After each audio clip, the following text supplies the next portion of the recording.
Hello everyone and welcome to form in India. ये एक NGO है जो पुरुषों के हित में काम करती है, तो हमें सपोर्ट जरूर कीजिए and join us in this movement. अगर आपकी शादी के कुछ महीनों बाद ही आपको ये पता चले कि आपकी पत्नी का एक्स्ट्रा मैरिटल अफेयर है और जब आप उसे अपोज करें तो वो अपने घर वालों के साथ मिलकर आप पर और आपके परिवार वालों पर डोमेस्टिक वायलेंस के चार्जेस लगा दें, आपके पास सारे एविडेंसेस होने के बावजूद ना पुलिस आपकी बात सुनती है और ना ही कोर्ट, तो क्या करेंगे आप?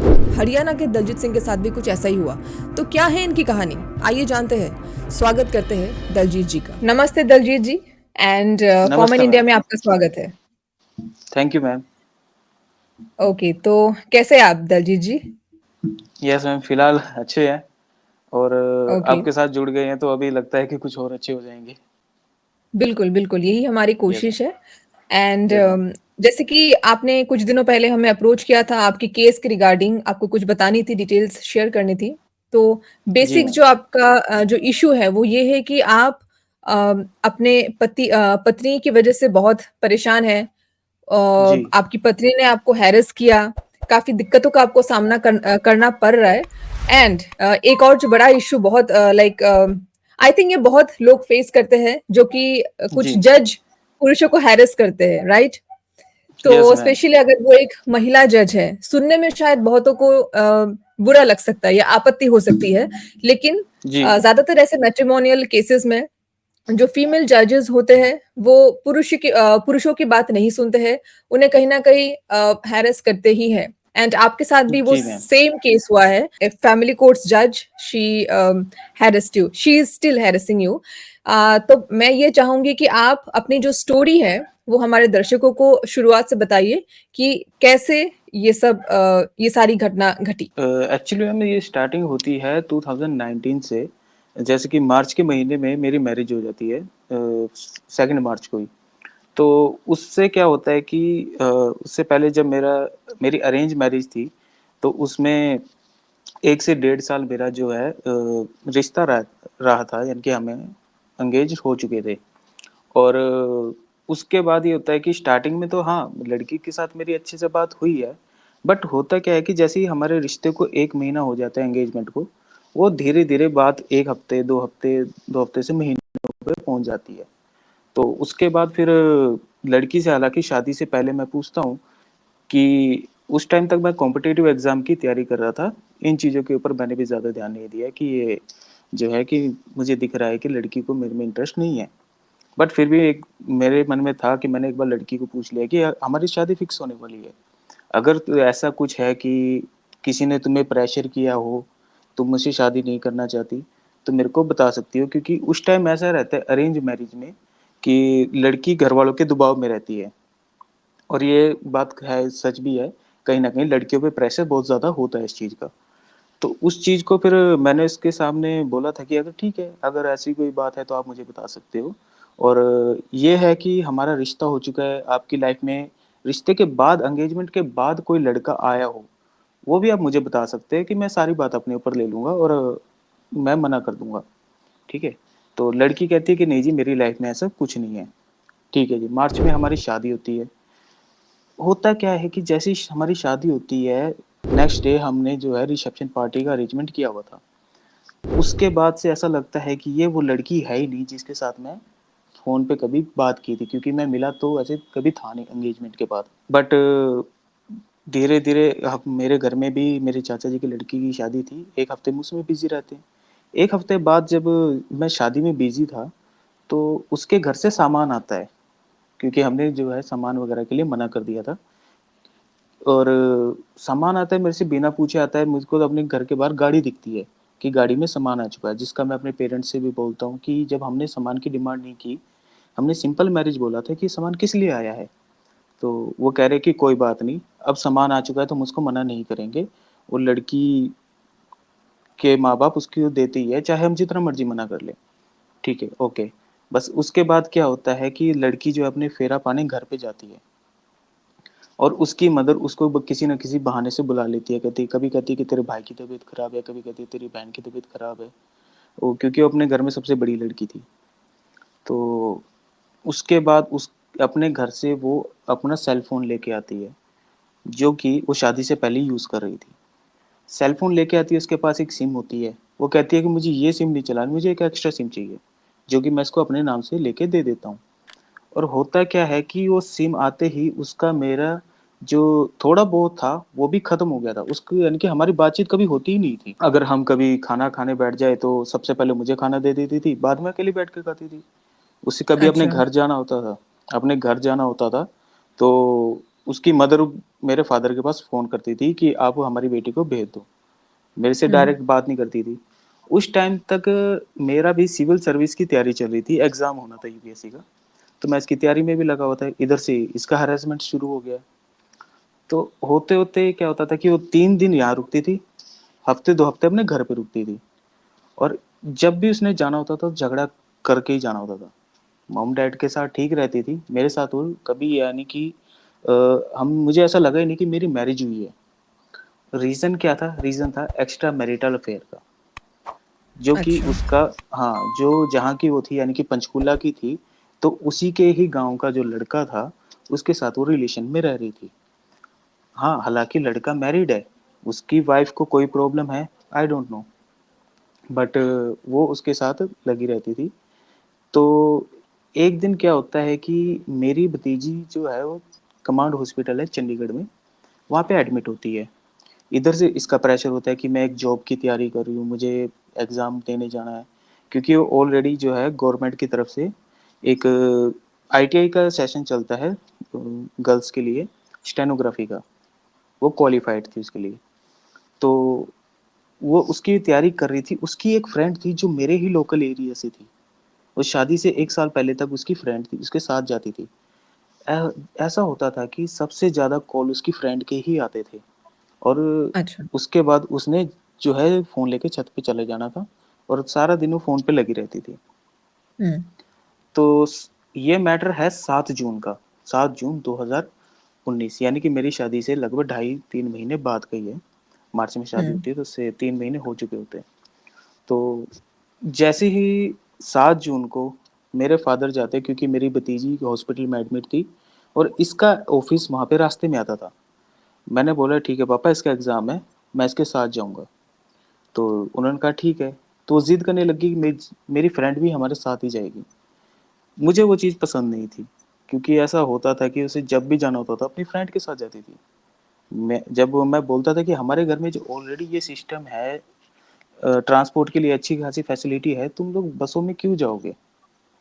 इस बात से उसने झगड़ा शुरू कर देना था कि आप मेरे पे शक कर रहे हो, ठीक है? हुँ। और उसकी मदर जो इन पूरे मैटर में इन्वॉल्व थी, वो भी कहती है कि नहीं जी, तू तो ज़्यादा ही शक कर रहा है, हमारी बच्ची कोई दूध पीती बच्ची थोड़ी है, ये जा सकती है अकेले। चलो जी, किसी तरह ये होता है कि मैं ज़बरदस्ती करता हूँ और वो लोग एग्री कर जाते हैं कि मैं उनके साथ जाता हूँ।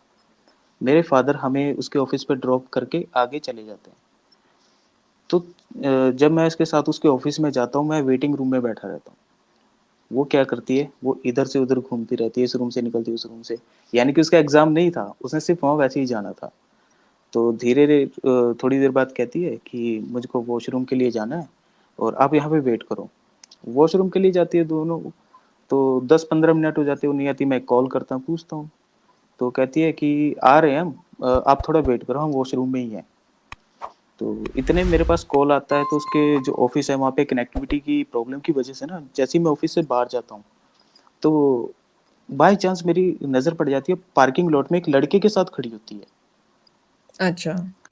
हाँ, और जो उसकी फ्रेंड होती है, वो उससे थोड़ा डिस्टेंस पे होती है। तो जैसे ही हुँ। मैं उसके पास जाता हूँ, मेरे माइंड में ये था कि कोई ऑफ़िस का बंदा होगा, चल के मिल लेते हैं। जैसे ही मैं गया, वो लड़का मुझे देख के वहाँ से भाग गया। वहाँ से मेरा जो मुझे शक हुआ कि ये लड़का मुझे देख के ऐसे क्यों भागा, तो मैंने पूछा कि ये लड़का कौन था?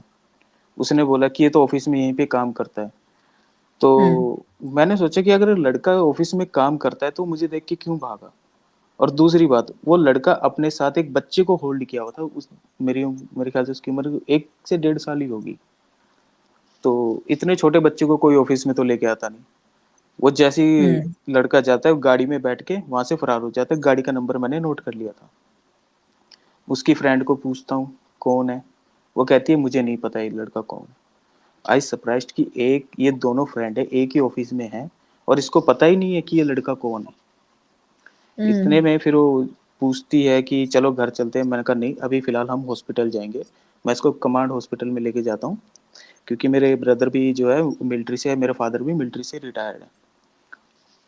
वहाँ पे लेके जाता हूँ, वहाँ पे हम पापा से मिलते हैं, वहाँ से गाड़ी में आते हैं और घर आते ही मैंने उसके फ़ोन को चेक किया, जो एकदम क्लीन था, ना उसमें कोई एसएमएस था, ना व्हाट्सएप वगैरह तो यूज़ करती नहीं थी वो, ना कॉलिंग लिस्ट कुछ नहीं था। तो उस टाइम मेरे दिमाग में एक चीज़ आई कि सीडीआर, कॉल डिटेल रिकॉर्ड्स होता है, कि मुझे वो निकलवानी चाहिए।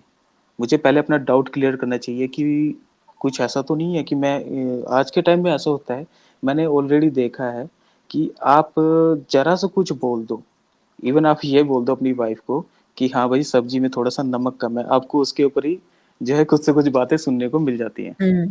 बिल्कुल और तो ऐसे केसेस में बहुत सारे मतलब ऐसे इंसिडेंट्स हो चुके हैं जहाँ पे हुँ, आई मीन हुँ। लोगों की जानें भी गई है। पत्नी ने पति को मार डाला हाँ, फॉर सच बिल्कुल। Kind of small issues. जी हाँ, और ये सब ऐसे ही चल रहा था। तो फिर मैंने उसके फ़ोन से जो उसके सिम कार्ड थे, वो अपने फ़ोन में ट्रांसफ़र किए, हुँ, क्योंकि मेरे को ये था कि हाँ, एक जो हमारी टेलीकॉम कंपनीज़ हैं, वो हमें एक सर्विस देती है कि हम सीडीआर निकाल सकते हैं अपने आप ही अपने घर बैठे। हुँ, तो जब मैं हुँ। सीडीआर निकालता हूँ, तो उसमें मैं देखता हूँ कि कॉलिंग में नंबर नहीं है, एसएमएस में नंबर है। और अच्छा। एसएमएस कितने हो रहे हैं? आप ये हिसाब लगा लो कि जो जियो कंपनी और वोडाफ़ोन कंपनी, जिनको कोर्ट से सम्मन करके जब सीडीआर मंगवाए गए थे, 1 मिनट मैं आपको सीडीआर दिखाता हूँ। सिर्फ़ ढाई जी। महीने की सीडीआर दैट अच्छा, मतलब इसमें उसके ढाई हाँ, ढाई महीने के अंदर जो है 1500 से 1600 के बीच एसएमएस हैं और 771 कॉल्स हैं। अच्छा। ऑन एवरेज दिन के 7 कॉल, और ये सब किसके साथ था? उस लड़के के साथ। हुँ, जब सिम कार्ड की डिटेल निकाली गई तो पता लगा कि जो शादी से पहले वो सिम कार्ड यूज़ कर रही थी, वो उस लड़के के नाम का यूज़ कर रही थी।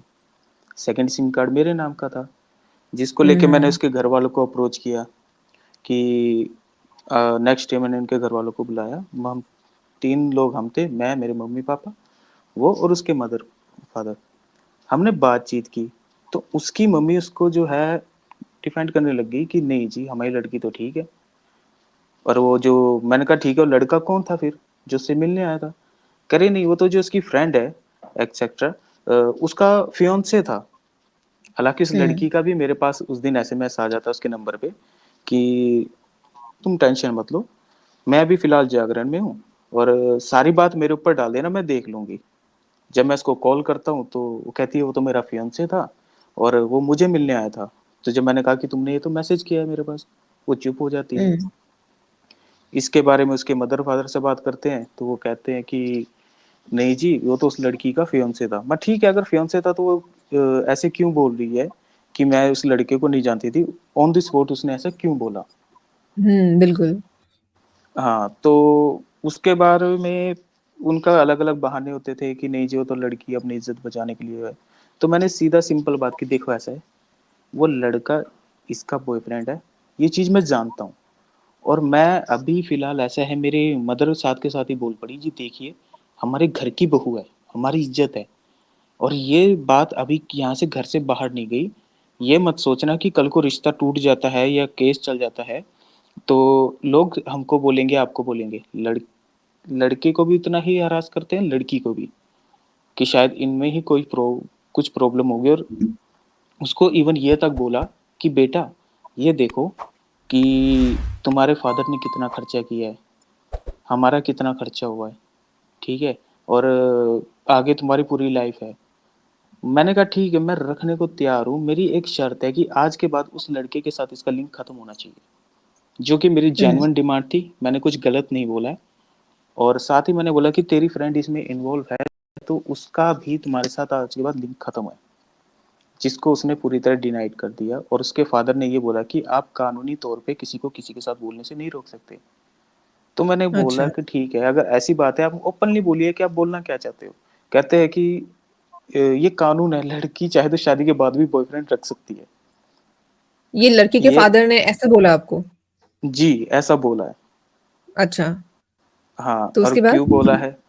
उसके बाद फिर उसने कहा कि मुझे 2 दिन का समय चाहिए, मैं सोच के बताती हूँ कि मुझे रहना है, नहीं हम्म। रहना है। मैं ठीक है, हम्म। तुम 2 दिन का समय लो। ये हम्म। हमारी बातचीत हुई है। उसके बाद मुझे मेरे पापा के पास फ़ोन आता है भाई का कि पापा ऐसा है कि भतीजी जो है वो डिस्चार्ज हो चुकी है, आप हमें लेने आ जाओ। मेरे पापा उन्हें लेने जाते हैं, उनका घर रास्ते में आता है। वो खुद बोलती है, मम्मी पापा को बोलो कि जाते-जाते रास्ते में हमें छोड़ देंगे। तो हम्म। मम्मी कहती है ठीक है, पापा को बोलती है, पापा कहते हैं ठीक है बैठो कोई बात नहीं। ना हमारा कोई झगड़ा होता है, ना कुछ होता है। वो कहती है मैं 1 मिनट कपड़े चेंज कर लेती हूँ। वो रूम में जाने लगती है, उसकी मदर उसको रोक लेती है। कहती है 2 मिनट रुक, मुझको वॉशरूम जाना है। वो दोनों माँ-बेटी रूम में जाती हैं। आधे घंटे बाद बाहर निकलती है, एक बड़ा बैग पैक होता है और कपड़े उसने चेंज नहीं किए होते और जाते-जाते वो मम्मी के पाँव के हाथ लगा के आराम से जाती है। तो उसके बाद क्या होता है कि जो हमारे मेडिएटर थे जिन्होंने रिश्ता कराया था, वो जाते हैं उनके घर, वो लड़की को पूछते हैं, लड़की वहाँ से डिनाई कर देती है कि मुझे तो साथ रहना ही नहीं है। मैंने अच्छा। लड़की को अप्रोच करने की कोशिश की, तो उसके पेरेंट्स फ़ोन नहीं उठाते थे। और जब मेरे मम्मी-पापा उसके बुई और उसके फूफा जी जो उनसे उनकी तरफ से मीडिएटर थे और उनके घर से 2 किलोमीटर दूर रह रहे हैं, उनको अप्रोच किया, वहाँ पे लड़की के फादर फिर वही बात बोलते हैं, मैं तो 10 लाख से 10-15 लाख लूँगा, मेरी बेटी की इज़्ज़त का सवाल है। यानी कि उन्होंने हम्म। इज़्ज़त का एक तरफ से मोल लगा दिया था। उसके बाद फिर जब फिर मैंने पुलिस को अप्रोच करता हूँ कि मुझे तो ऐसे धमकियाँ दी है इन्होंने, क्योंकि उसका मेरे पास फ़ोन आता है कि तुमने अगर उस लड़के का किसी का ज़िक्र किया या उस लड़के के खिलाफ कुछ भी एक्शन लिया, तो मैं तुम पे दहेज का केस कर दूँगी। ये बात बोली है, बाकायदा सीडीआर में उसका रिकॉर्ड है। अच्छा। उसके बाद फिर हाँ, जब मैं उसका अपने लोकल पुलिस स्टेशन में इसके लिए अप्रोच करता हूँ, तो वो कहते हैं ठीक है, 1 जुलाई को मैं कंप्लेंट करता हूँ, 2 जुलाई को वो उन लोगों को बुला लेते हैं। वहाँ पे वो लोग आते हैं, पुलिस वालों के साथ कुछ देर बात करते हैं और पुलिस वाले मेरे पे प्रेशर डालते हैं कि देखो, अपना मामला पंचायती तौर पे निपटा लो। क्योंकि अच्छा, मतलब अगर सेटलमेंट लड़की करके। ने सेटलमेंट कर लो, लड़की सेटलमेंट के लिए बोल रही है। क्योंकि अगर हम्म। लड़की ने कंप्लेंट कर दी, तो हमें एक्शन लेना पड़ेगा। मैं ठीक है, वो तो चलो करेगी, कोई बात नहीं, लेकिन जो मैंने कंप्लेंट की, आप उसके खिलाफ तो एक्शन लो। कह रहे हमारे पास हम्म। ऐसा कोई कानून ही नहीं है कि हम उसके खिलाफ क्या एक्शन लें, बताओ। कौन-सी ऐसी हम्म। धारा है, कौन-सा ऐसा सेक्शन है कि हम इसके खिलाफ कंप्लेंट रजिस्टर करें? एग्जैक्टली। हाँ, तो उन्होंने फिर भी चलो एक अपना एक छोटा-सा पर्चा लिख के हम हमारे साइन ले लेते हैं कि अगर 8 दिन बाद हम लोग नहीं आए, तो प्र ये पुलिस एक्शन ले सकती है कुछ भी। हालाँकि 8 दिन हो चुके होते हैं, मैं पुलिस में जाता हूँ कि सर ऐसे मेरी कंप्लेंट थी, आपने क्या एक्शन लिया? कह रहे हमारे पास कोई रिलेवेंट एक्शन ही नहीं है इसके खिलाफ। मैं डीएसपी ऑफ़िस में जाता हूँ, वहाँ पे ये वो उनको बुलाया जाता है आईओ को कि सर इसकी जो कंप्लेंट है लड़के की, आप सुनवाई क्यों नहीं कर रहे? कह रहे कि सर हम ज़बरदस्ती किसी को घर से उठा के तो नहीं ला सकते। उसके बाद फिर मुझे मजबूर होके अम्बाला कोर्ट में अप्रोच करनी पड़ती है और मैं सीधा डाइवोर्स की पिटीशन डाल देता हूँ कि ये मेरे पास उसके व्हाट्सएप के उस जो कि उसकी फ्रेंड ने मुझे प्रोवाइड किए थे। हम्म। उसके रिकॉर्ड्स लगाता हूँ, सीडीआर लगाता हूँ और अम्बाला कोर्ट से एप्लीकेशन लेके जियो कंपनी और वोडाफ़ोन कंपनी को नोटिस कर जारी कर देता हूँ कि ये इस नंबर के जो सीडीआर है, एसएमएस रिकॉर्ड हैं, वो हमें इन फ्यूचर के लिए चाहिए होंगे, आप उन्हें प्रिज़र्व कर लीजिएगा। इतने में लड़की जाके सीधा 498 ए के लिए एप्लीकेशन दे देती है। हम हम्म। वो पुलिस स्टेशन में जाते हैं, अप्रोच करते हैं वहाँ पे, तो वो लोग हमें सीधा धमकाने लग जाते हैं। देखो जी, लड़की ने एलिगेशन लगाए हैं कि आप लोगों ने इसको मार-पीट के घर से बाहर निकाल दिया और उसके हम्म। ससुर ने उसको पीछे से पकड़ा, उस पे गंदी नज़र रखता था। ये एलिगेशन लगाए हैं। तो हम्म। मैं कहा मैडम ये तो झूठ है। बकायदा मेरे पास जो उस दिन हमारी मीटिंग होती है, मेरे पास उसकी ऑडियो रिकॉर्डिंग पड़ी है कि हमारे बीच में क्या बातचीत हुई है। कह रहे वो मतलब हमें आपने नहीं सब पता, बस कुछ लड़की। रिकॉर्ड कर लिया था, जो उस दिन डिस्कशंस हुए थे, जी, आपने सब रिकॉर्ड कर लिया था। जी ये हाँ, बहुत वो बढ़िया मैंने किया सब आपने। रिकॉर्ड हाँ, मैंने हम्म। सब रिकॉर्ड कर लिया था। इवन जो हमारा रिश्ता खराब हो रहा था, ये हम्म। सब मैटर होने से पहले मैंने अपनी सास के पास भी फ़ोन किया था। उनसे भी मैंने हम्म। डिस्कस किया था। उन्होंने सब बातें मज़ाक में उड़ा दी और उसके बाद हम्म। उन्होंने रिश्तेदारी में रिलेटिव से ये बोला कि इसने तो मुझे फ़ोन करके धमकी दी है कि अगर ये मेरी बात नहीं मानती है तो मेरे पास और भी तरीके हैं, कब मैं डर गई थी। उसकी भी बाकायदा मेरे हम्म। पास रिकॉर्डिंग पड़ी है कि कौन अच्छा। किससे डरा था। हाँ, तो फिर उसके बाद जब पुलिस स्टेशन जाते हैं, कुछ वो हल नहीं होता है, तो मेडिएशन में भेज देते हैं। उसके बाद फिर वहाँ से भी जब वो फेल हो जाता है तो 15 अक्टूबर को 2019 को वो लोग मेरे ऊपर एक एफआईआर कर देते हैं। 498 ए हम्म। मेरे फादर के ऊपर 54 ये छेड़खानी वाली, और हम्म। रैंडम सेक्शंस लगा देते हैं, जैसे कि अपना धमकी देना, 4046 ऐसे ही। और उसके बाद मेरी भी कंप्लेंट होती है, जो पुलिस ने एक्शन नहीं लिया था उसकी मैं हरियाणा के सीएम को ना ऑनलाइन एक एप्लीकेशन डालता हूँ कि सर ऐसा है कि हम्म। मैंने एक एप्लीकेशन डाली थी, पुलिस उस पर कोई कार्रवाई नहीं कर रही है। बाय हम्म। चांस वो एप्लीकेशन भी पंचकुला पुलिस स्टेशन में पहुंच जाती है। वहां पे पहुंचती है तो 15 अक्टूबर को एफआईआर होती है।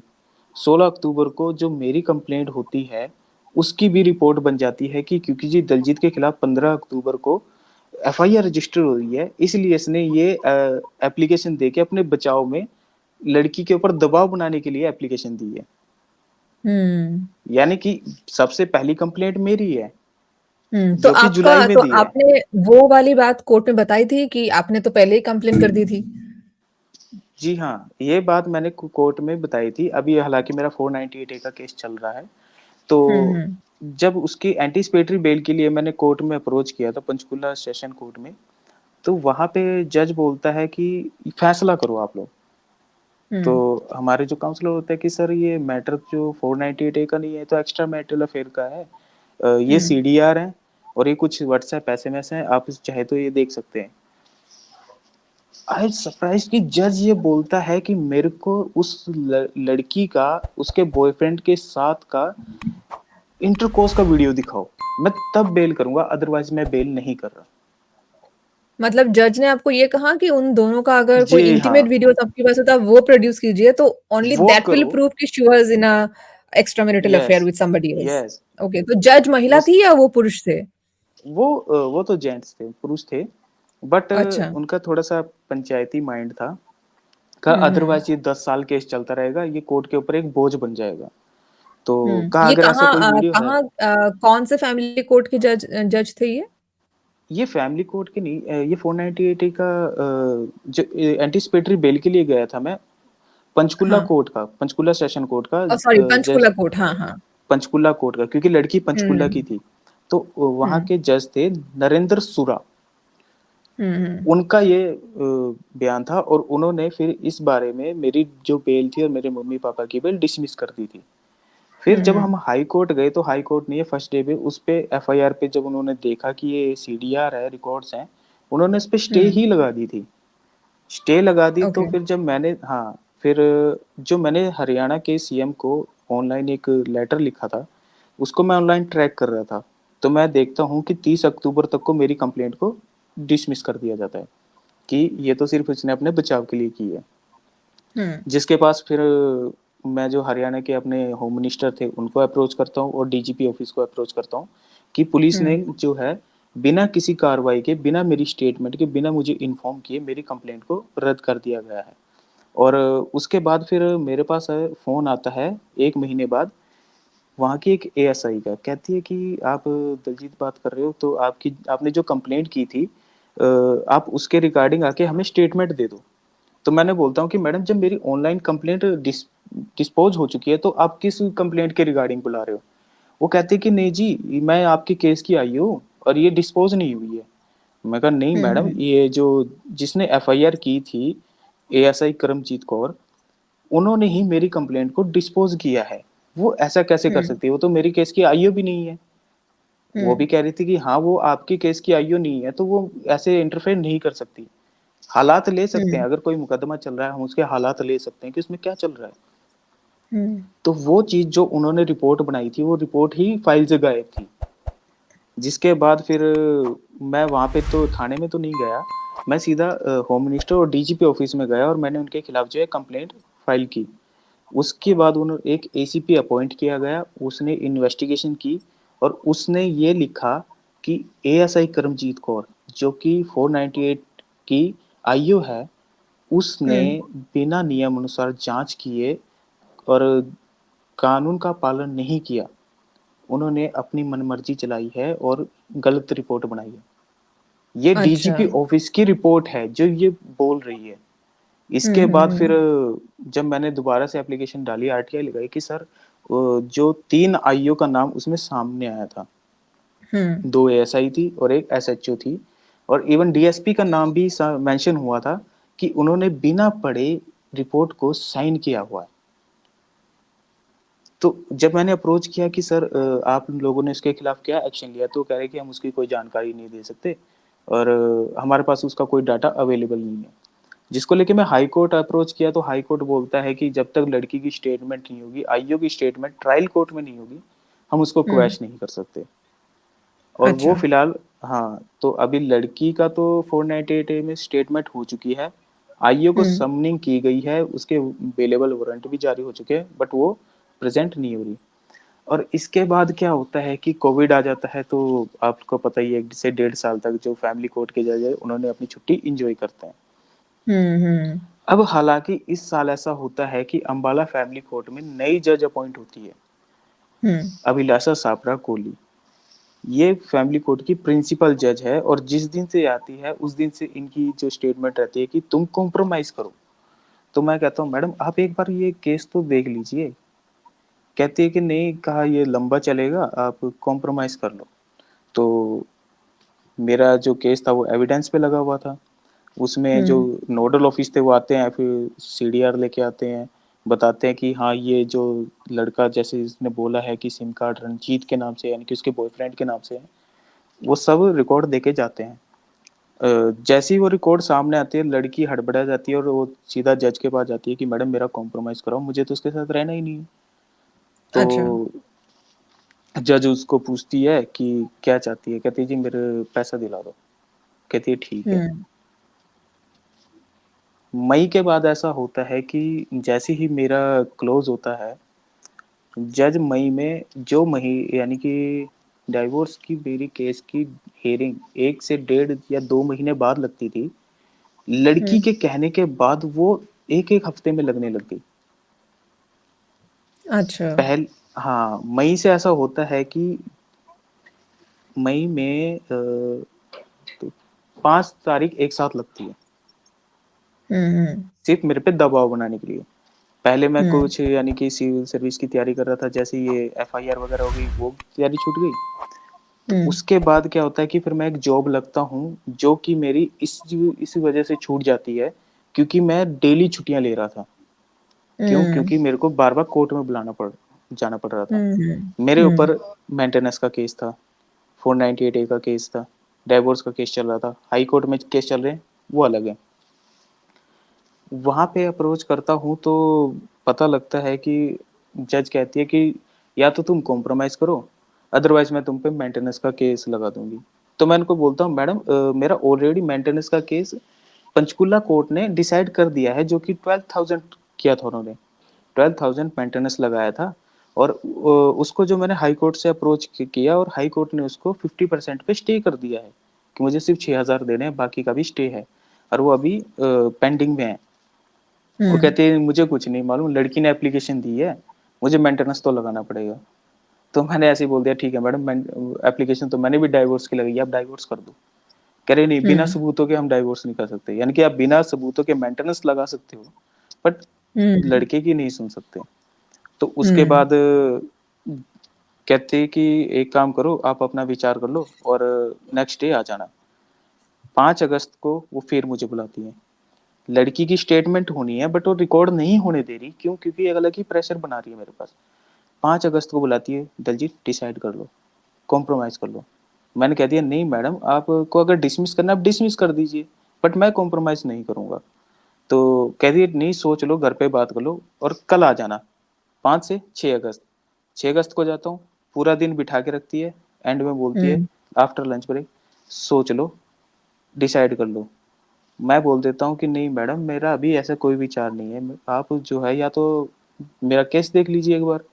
कह रही नहीं, इसमें कुछ नहीं है, अब कल आ जाना। 7 अगस्त को फिर बुलाती है। 7 हम्म अगस्त को जाता हूँ, बोलती है अब तुम्हें कॉम्प्रोमाइज़ करना है, नहीं करना है? मैं बोलता हूँ कि नहीं मैडम। कहती है एक बात सुनो, मेरे पास एप्लीकेशन लगी हुई है 2021 की। अगर हम्म। मैं आज भी डिसाइड करूँ तो तुम्हारा कम से कम 2.5 लाख रुपए मेंटेनेंस है, जो तुम्हें अमाउंट पे करना ही पड़ेगा। तो मतलब ये 2.5 लाख रुपए वो मंथली मेंटेनेंस का बोल रही है? नहीं, वो बोलती है कि अगर मैं 5,000 भी लगाती हूँ ना, तो साल हम्म। पूरे 4 साल का इकट्ठा तुम्हें 2.5 लाख रुपए पे अच्छा, करना एरियर्स पड़ेगा। जो, हाँ हाँ हाँ। Arrear, okay. हाँ, भी वो एक साथ पे करना पड़ेगा। तो एक साथ, हाँ। मैंने सीधा ओपनली बोल दिया ठीक है मैडम, आपको मेंटेनेंस लगाना है लगा दीजिए, मैं हाई कोर्ट अप्रोच कर लूंगा। तो उन्होंने बोला हाई हम्म कोर्ट क्या पैसे नहीं लगेंगे, वहां पे क्या खर्चा नहीं होगा? तो मैंने कहा हम्म ठीक है मैडम, वहां पे मेरा अकेले का नहीं होगा, इसका भी साथ में ही होगा, जब मेरी कोई गलती नहीं है मैं क्यों डरूं आपसे भी। हम्म। ये मैंने ओपनली बोल दिया है। तो करिए ठीक है। 8 अगस्त को सीधा वो मेंटेनेंस का ऑर्डर कर देती है, सेक्शन अच्छा। 24 में। जी हाँ। हाँ। तो उसमें वो लोग कह देती, मेंशन भी किया है, मैंने उसकी एक कॉपी आपको भी भेजी थी। उसमें उन्होंने जी साफ जी। मेंशन किया है कि हाँ, पंचकुला फैमिली कोर्ट ने 12,000 रुपये मेंटेनेंस लगा दिया था, जिसको हाई कोर्ट ने 50% पे स्टे कर दिया है। बट लड़की हम्म को अपने डेली एक्सपेंस और अपने नवजात बच्चे के लिए खर्चे की ज्यादा जरूरत है, इसलिए मैं इस पे 7,000 रुपये का मेंटेनेंस लगा रही हूँ, जो कि 2021 से अप्लाई होता है। हम्म हाँ, जब वो ऑर्डर आ जाता है, ऑर्डर 8 अगस्त को करती है। मैं इसकी कॉपी निकलवाता हूँ 16 अगस्त को। 22 अगस्त को उन्होंने लड़की की स्टेटमेंट रिकॉर्ड करने के लिए मुझे बुलाया होता है। जज कहती है कि आप मेंटेनेंस दो, 50% तो एटलीस्ट एट द टाइम करो, बाकी का नेक्स्ट मंथ कर देना। तो हम्म। वहाँ पे फिर मैंने अपने लॉयर को बोलता हूँ कि ऐसा है सर, मैं अब हाई कोर्ट अप्रोच कर चुका हूँ, क्योंकि इनके ऑर्डर में गलती है। उन्होंने बोला कि क्या हम्म। गलती है? मैं इन्होंने ऑर्डर चेक नहीं किया, उसमें इन्होंने बच्चे का खर्चा लगाया, जबकि हमारा कोई बच्चा है ही नहीं। बिल्कुल, हाँ, आपने बताया था। और आई जी थिंक हाँ। हमने हमारी टीम ने आपको कुछ स्टेप्स भी बताए थे, जी हाँ, हाई तो कोर्ट के आपने वो लिए। अप्लाई किए स्टेप्स? एक्चुअली मैम अभी हाई कोर्ट में मैं ऑलरेडी जा चुका था उसके रिगार्डिंग, और वो अभी हम्म। नेक्स्ट मंथ के लिए पेंडिंग में है। तो हाई ओके कोर्ट में ओके। जब मैं हाँ, हाई कोर्ट में गया था, तो हम्म हाई कोर्ट ने इसके ये बोला था कि जो बोथ पार्टीज ने अपना एक्सपेंडिचर लायबिलिटीज और एसेट का इनकम एफिडेविट मेंटेनेंस की कोर्ट में प्रोड्यूस कराया था, हमें उसकी सर्टिफाइड कॉपी चाहिए, बोथ पार्टीज का, हम्म मेरा भी और लड़की का भी। वो मैं निकलवा के हाई कोर्ट में हमने एप्लीकेशन दे के सबमिट करा चुका हूँ। तो हम्म। एक्चुअली प्रॉब्लम ये थी कि हाई कोर्ट में एक नंबरिंग चलती है अर्जेंट केसेस की, शायद यस आपने नोटिस किया होगा कि यस यस। हाँ। 4 बजे तक जो केस सुने गए तो सुने जाते हैं, उसके अलावा वो नेक्स्ट हम्म डेट में चले जाते हैं।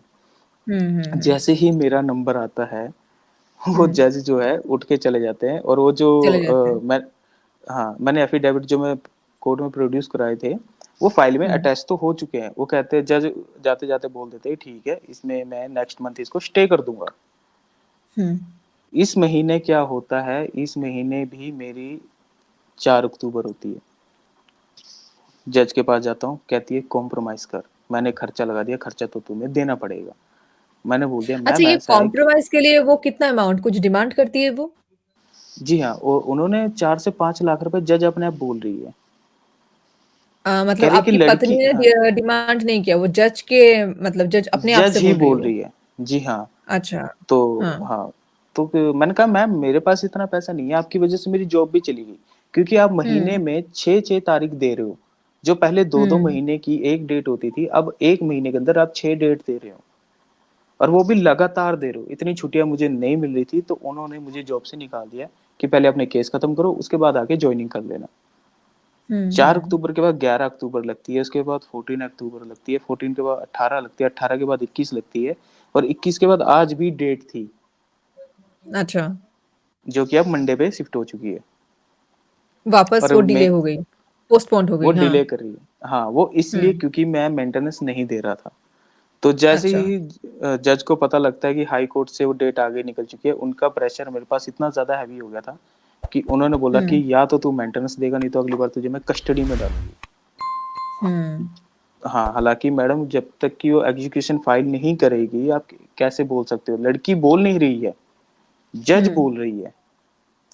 तो मैंने बोला कि मैडम ऐसा है कि मैं 2 जगह मेंटेनेंस नहीं दे सकता। तो उन्होंने बोला कि ठीक है, जो तुम पंचकूला दे रहे थे ना, जो तुम्हारा वहां का पेंडिंग है, तुम वो यहाँ दे दो। तो मैंने बोला कि मैडम ऑलरेडी इसने एग्जीक्यूशन फाइल की हुई है और मैं वहां हम्म पे डेट पे जा रहा हूँ, बट वहां पे स्ट्राइक हो रही है, जज छुट्टी पे जा रही है, मेरी क्या गलती है? मैं तो वहां पे पेमेंट हम्म लेके जा रहा हूँ, ये लोग नहीं आ रहे। कह रहे कि तू यहाँ पे पे कर दे उसका। हम्म तो मैंने बोला कि मैम फिर वहां पे कैसे जाएगा वो? कह रहे हम उसको वहां पे एडजस्ट करवा देंगे। हम्म लड़की इतना नहीं बोल रही, जज बोल रही है। उसका एक्चुअल में जज की इसकी बहुत सारी कंप्लेंट्स आती थी। मेरा एक बंदा नोन था जो हमारे चंडीगढ़ में भी एक एनजीओ है मेंस के लिए, हम्म वहां पे हम्म मिलता है। वो कहता है कि उसकी वाइफ का भी ऐसे ही सीन हुआ था। वो हम्म जॉब कर रही थी बट ये उसको मेंटेनेंस दिलवा रही थी। जब उस बंदे ओके ने अपनी वाइफ के सारे रिकॉर्ड्स निकलवा लिए कि वो 2 साल से जॉब कर रही है और मेंटेनेंस भी ले रही है, उस बंदे ने सीआरपीसी 340 लगा दी। जैसे हम्म ही जज को के पास एप्लीकेशन पहुंचती है, जज उसका 0 पे सेटल करवाती है। क्यों? क्योंकि उसकी वाइफ को बचाने के लिए। अच्छा ओके हाँ, ये हम्म पूरी तरह यानी कि लड़कियों को ही बचा रही है।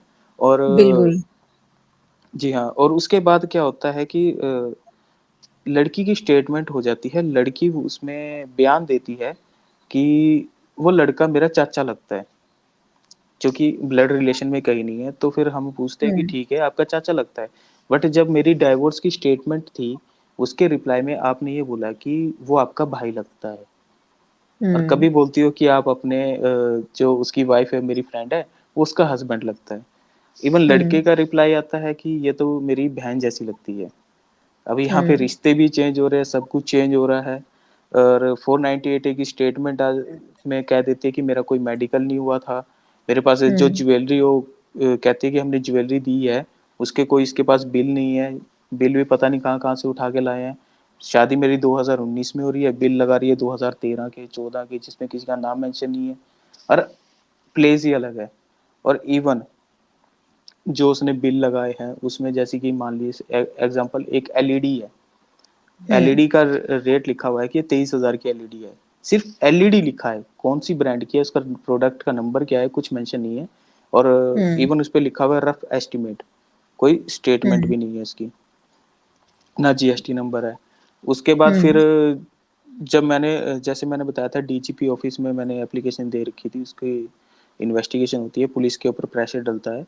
तो वो लोग सिर्फ एक हमें खुश करने के लिए मेरे मम्मी पापा का नाम उसमें से निकाल देते हैं और कहते हैं कि अच्छा अपनी कंप्लीट कंप्लेंट, हाँ हाँ हाँ भी अपनी कंप्लेंट आप वापस ले लो। भी हम आपकी एफआईआर को पूरा तो कैंसिल नहीं कर सकते, बस आपके मम्मी पापा का नाम निकाल सकते हैं। जो कि उन्होंने हम्म निकाल दिया और मैंने अपनी कंप्लेंट वापस ली नहीं। मैं कहा नहीं, आप निकालो या नहीं निकालो, मैं तो आप केस तो मैंने फाइनल करना ही है। हम्म और सॉरी, मैं अम्बाला कोर्ट की बात कर रहा था। अम्बाला कोर्ट में अभी इस महीने क्या होता है, 18 तारीख को जैसे ही जज को पता लगता है कि हाई कोर्ट में मेरा केस पेंडिंग में जा चुका है, वो हम्म मेरे को इतना हरास करते हैं कि एट ए टाइम फिर मेरे फादर भी जो है 50,000 पे उसको मेंटेनेंस का देते हैं।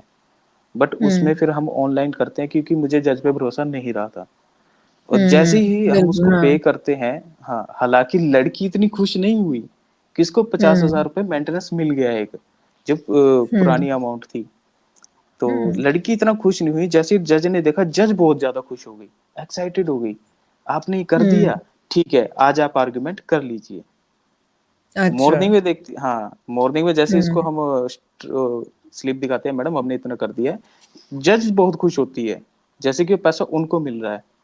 और इसमें मैडम एक बात और बताना चाहता हूँ कि एक बार ऐसे ही पंचकुला के वकील ने हमको पूछा था कि सर सेटलमेंट कर लो, हम आपका ना 2.5 लाख में करवा देंगे। तब हमने मना कर हम्म दिया था। और जैसे ही मैं जज के पास जाता हूँ, जज कहती है एक काम करो कि आप इनको ज्वेलरी दे दो। मैं बोलता हूँ कि मैडम मेरे पास इसकी कोई ज्वेलरी नहीं है। कहती चलो ज्वेलरी छोड़ो, एक काम करो, ये बोल रही है कि इसके 50 तोला सोना है वो, तो आप उसके पेमेंट कर दो। मैंने कहा मैडम मुझे छोड़िए, चलो मैं तो झूठ ही बोल रहा हूँ कि मैंने हम्म ज्वेलरी छिपा ली है। आप ये आपको ही साबित कर दे कि इसने ज्वेलरी दी थी तो क्या दिया था, मुझे तो पता नहीं है।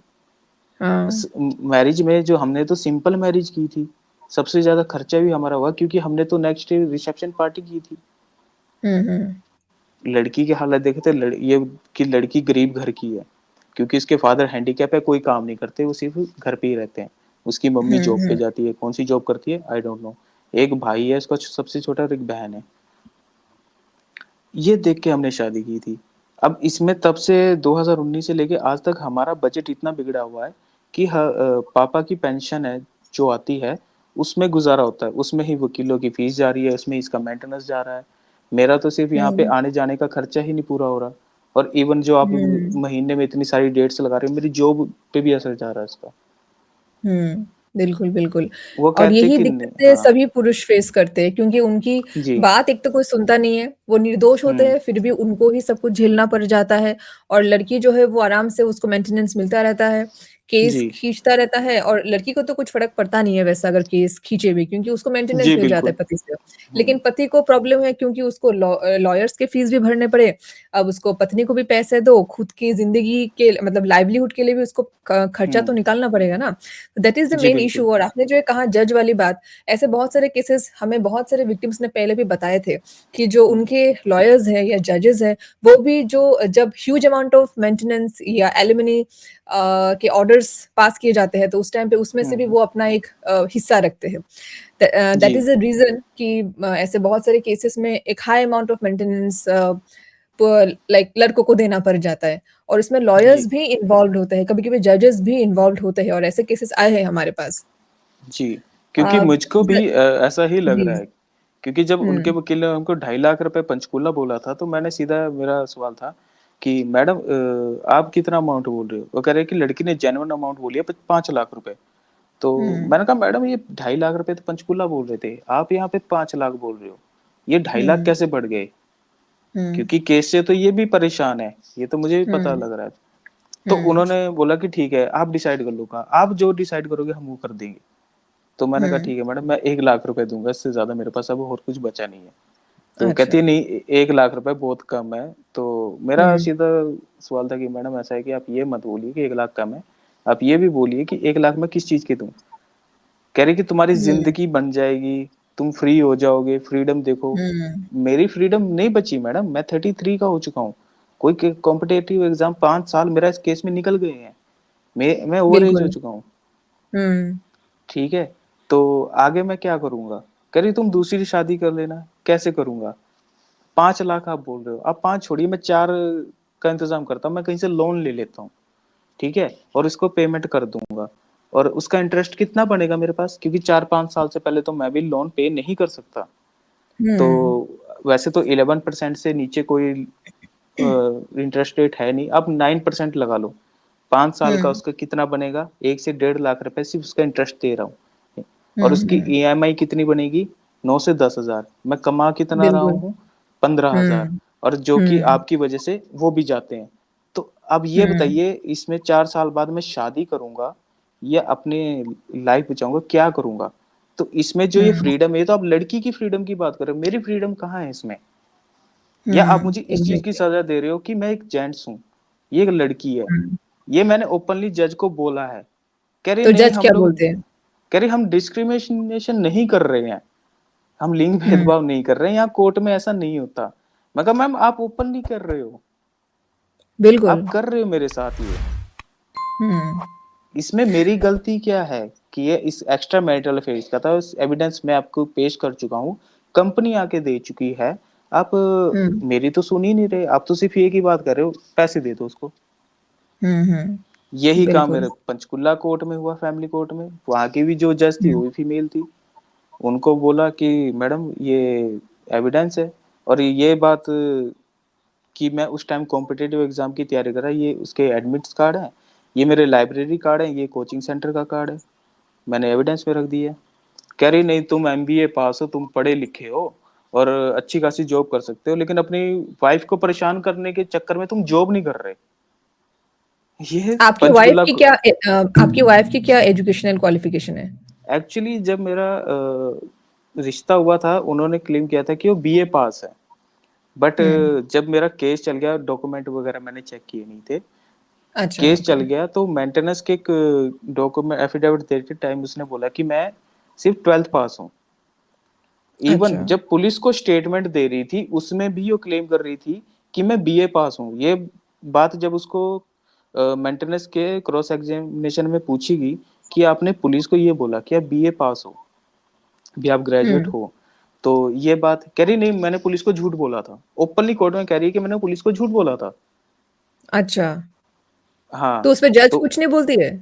नहीं कुछ नहीं बोला जज ने। एज़ यूजुअल, और एज़ एक्सपेक्टेड। हाँ, उसके बाद फिर बोला कि आप आईटीआई का कोर्स कर रहे थे स्टेनोग्राफी का। कह रही जी हुँ, हाँ, हुँ। का उसमें आपको कुछ मिलता था? जी हाँ, मैं 7 से 8,000 रुपए महीने कमा लेती थी, ट्रेनिंग के टाइम पे। उसकी अप्रेंटिस चल रही अच्छा। थी, लेकिन उसको हाँ, हाँ। 1 साल से वो ले भी रही थी उसमें, कि हुँ, हाँ, मेरे को हुँ। 7 से 8,000 मिल रहा था। जब ये चीज़ हुँ, उसको जज के सामने बोली गई, तो जज ने कह दिया नहीं जी, चाहे कुछ भी है, लड़का तो पढ़ा लिखा है। तो हमारे लॉयर ने बोला कि मैम उसने भी तो रिश्ते के टाइम झूठ बोला था और इन्होंने ये भी हुँ। झूठ बोला है कि लड़का प्रॉपर्टी डीलिंग का काम करता है 1 लाख से 1.5 लाख रुपए कमाता है। अच्छा। हाँ, आपके पास इसका कोई एविडेंस है, कोई इसका विज़िटिंग कार्ड है, इसका कहीं ऑफिस तो होगा क्योंकि 1 लाख रुपए भी बोल रहे हो, सीधा वो साल का 12 लाख हो गया, ये तो इनकम टैक्स तो पे तो करता ही होगा। कह रहे जी नहीं हुँ, हमारे पास कोई एविडेंस नहीं है। तो इसकी ओके। जो प्रॉपर्टी आपने बताई है कि इसके पास इतने एकड़ ज़मीन है, इतने सारे प्लॉट है, उसका कोई डॉक्यूमेंट है या फिर कुछ एविडेंस है? कह रही नहीं वो भी हमारे पास ऐसा कुछ नहीं है। हुँ, हुँ। तो इवन ये भी बोला गया ठीक है, मान लो इसके फैमिली मेंबर्स के नाम है, जहाँ पे इसकी ज़मीन है, वो लोकेशन आप पॉइंट आउट कर सकते हो? कह रही जी नहीं मुझे पता ही नहीं वो कहाँ है। जो हुँ, उसने एप्लीकेशन देती है, उसमें पूरी तरह डिनाइड कर देती है कि मुझे पता ही नहीं है।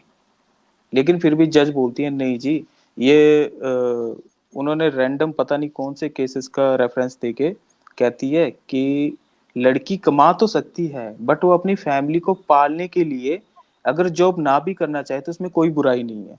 ये मेंटेनेंस जी, के जी। ऑर्डर में हाँ, मेंशन हुँ, किया गया है हुँ। और मेंटेनेंस लगा दिया है कि लड़का एमबीए पास है लेकिन अपनी वाइफ को हरास करने के लिए जॉब नहीं कर रहा, तो इसलिए हम इस पे 12,000 रुपए मेंटेनेंस लगा रहे हैं जब तक लड़की दूसरी शादी नहीं कर लेती। अच्छा। हाँ, यानी कि आपने उसको बोल दिया है कि तू घर पे जितना टाइम बैठना चाहती है बैठो, तुम्हें मेंटेनेंस मिलता रहेगा। हुँ, और ये बिल्कुल कौन क्योंकि कर रही है? रिसेंटली बॉम्बे हाई कोर्ट ने भी यही एक जजमेंट हुँ, हुँ। वर्डिक्ट पास किया था कि आप जी, फ़ोर्स नहीं कर सकते एक महिला को जॉब करने के लिए, चाहे वो कितनी भी एजुकेटेड क्यों ना हो। जी, तो that's the reason I think आपके केस में उसी का आई थिंक रेफरेंस लिया गया होगा कि आप फ़ोर्स नहीं कर जी। सकते एक महिला को जॉब करने के लिए। दलजीत जी जब आपके साथ ये सब घटनाएँ घटी या जो भी अभी घट रही है, हुँ, तो हुँ। उसमें आपकी फैमिली का, आपके फ्रेंड्स का, आपके रिलेटिव्स का क्या रिएक्शन है? वो क्या कहते हैं इसके बारे में? क्या वो आप पे देखिए ट्रस्ट कर रहे हैं या आपके अगेंस्ट बात कर रहे हैं नहीं या ट्रस्ट आपकी तो कोई देखो मदद कर रहे हैं? एस एक्चुअल में ऐसा है कि मेरे फैमिली मेंबर्स तो सपोर्ट कर रहे हैं। हुँ, मैं थोड़ा-सा अपने फादर के बारे में बताना चाहूँगा। मेरे फादर जो कि आर्मी से रिटायर हैं। सन 2000 की बात है, उनको जब वो कारगिल में पोस्टेड थे, तो टेररिस्ट से मुठभेड़ में उनको गोलियाँ वगैरह भी लगी थी, जिसका उनको अवार्ड भी मिला है और इवन राष्ट्रपति जी ने खुद उनको एक प्रशंसा की थी उनकी भी, आपने एक अच्छा प्रदर्शन किया है। ओह! उसके बाद उनकी यूएन में भी पोस्टिंग रही है। लेबनान में वो 6 महीने लगा के आई हैं, वहाँ पे भी उनको अच्छी परफ़ॉर्मेंस के लिए मेडल्स मिले हैं, ठीक है? वो रिटायरमेंट आते हैं जिन्होंने देश के लिए इतना कुछ किया है और इवन सोसाइटी के लिए उन्होंने क्या किया है कि एक मैं और मेरा बड़ा भाई है, हम 2 भाई हैं। उन्होंने एक बेटी को गोद लिया है। उसको पढ़ाया, लिखाया, उसकी अच्छे से शादी भी हमने कर दी है, जो कि मुझसे भी काफ़ी छोटी है, उसकी शादी भी हम कर चुके हैं। यानी कि एग्ज़ाम्पल भी सेट कर रहा है कि आप लड़की नहीं है तो उसको गोद भी लो। फेमिनिज़्म को हुँ, हमसे ज़्यादा कौन सपोर्ट कर रहा है?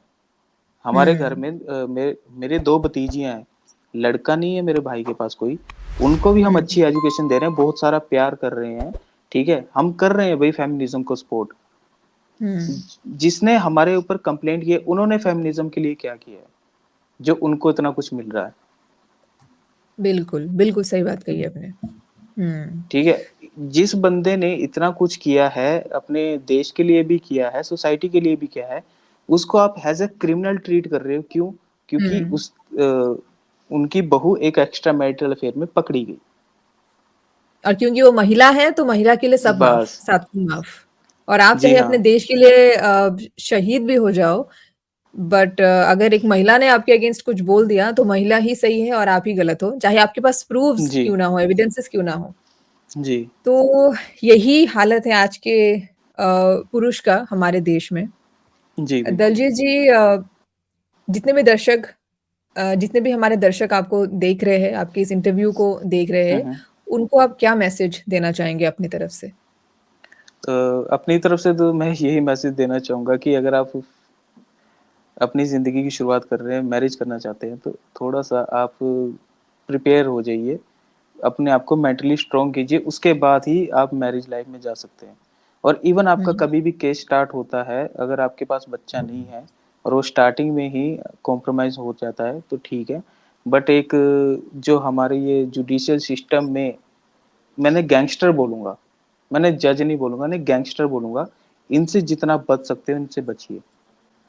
हुँ, क्योंकि वकील तो आज स्टार्टिंग में तो यही बोल देते हैं कि हाँ, हम करवा देंगे एंड और जैसे ही आप टाइम निकलता जाता है, वो आपको ही हैरास करते हैं। हुँ। बिल्कुल, और बिल्कुल। हाँ, और जितना अगर मान लो किसी के साथ भी ऐसा होता है, उसको रेड फ्लैग्स दिखने शुरू हो जाते हैं अपने रिलेशनशिप में, वो वहाँ पे अगर एविडेंस बना ले, तो बेटर है। क्योंकि इन द एंड आपको वही चीज़ बचाएगी। बिल्कुल, ये तो ये अभी आपने बहुत थोड़ा-सा सही बात हाँ, कही है। जी, जी। क्योंकि अभी हमारा जुडिशियल सिस्टम थोड़ा-सा मैच्योर हो चुका है, कहीं न कहीं सुनवाई होती है, पहले नहीं होती थी, अभी नहीं कहीं न होती कहीं थी। होती है। हुँ, हाँ, क्योंकि क्योंकि सोशल मीडिया की वज़ह से इतना जो आउटरीच आजकल होता है जी, जी, एंड जी। लाइव रिकॉर्डिंग्स बाहर आ जाती है कोर्ट के, तो जी, आई थिंक इसमें बिल्कुल। धीरे-धीरे कोर्ट्स या जजेस भी इस बात को समझ रहे हैं कि अब पब्लिक को पता चल रहा है कि क्या होता है, लाइक द सिचुएशन जी, कैसी है, एक्चुअल सिनेरियो कैसा है। जी। और दलजीत जी, मैं आपको भी धन्यवाद देना चाहूँगी कि आपने ब्रेवली ये डिसीज़न लिया कि आप इस केस में लड़ेंगे, कॉम्प्रोमाइज़ नहीं करेंगे और साथ में आपका केस ऑनगोइंग केस है, स्टिल आपने जी ये हाँ, हिम्मत ऑनगोइंग दिखाया है। है कि आपके स्टोरी के बारे में आप सबको लाइक आपकी स्टोरी आपने सबके सामने रखी आज हमारे जी, प्लेटफ़ॉर्म के ज़रिए। तो आपकी स्टोरी सुनकर शायद बहुत लोगों को समझ आएगा कि ऐसी सिचुएशंस में क्या करना होता है या फिर किस तरीके से उन्हें फेस करना पड़ जाए। क्योंकि हमारे जो ऑडियंस है वो ज़्यादातर पुरुष है, उसमें से कई सारे तो विक्टिम्स ही है कई जी सारे। हाँ। तो बहुत लोग हिम्मत नहीं कर पाते कि वो अपनी स्टोरी बाहर लेकर आए, वो डरते हैं कि कहीं और ना फँस जाए। लेकिन आप और आपके जैसे तमाम जितने भी विक्टिम्स हैं जो अपनी स्टोरी ऐसे लेकर आ रहे हैं, मैं आप सबका धन्यवाद करूँगी कि आप ही की वजह से लोगों को और हिम्मत मिल रही है और आपको देखकर और भी लोग मैं उम्मीद करती हूँ कि आगे आएँगे, अपनी स्टोरी दुनिया के सामने रखेंगे। जी, और बिल्कुल। दलजीत जी, मैं आपको यही कहूँगी कि आप हिम्मत मत हारिए और आपको लड़ना है क्योंकि आपकी गलती यस कहीं मैम, नहीं थी और यस मैम।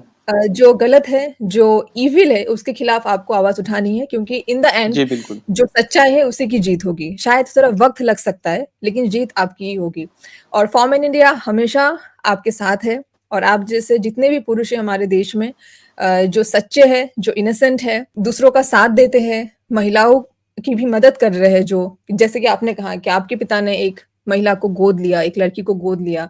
तो जी, जो ये बात आपने फेमिनिज़्म के लिए कही कि पुरुष फेमिनिज़्म के लिए इतना कुछ कर रहे हैं, महिलाएँ क्या कर रही है? बहुत सी महिलाएँ हैं जो नहीं कर रही है कुछ भी बट फिर भी वो फेमिनिज़्म का नारा लगा के वो उस चीज़ को एक लाइक गलत फ़ायदा उठा रही है उस चीज़ का अपने जी, मतलब के लिए।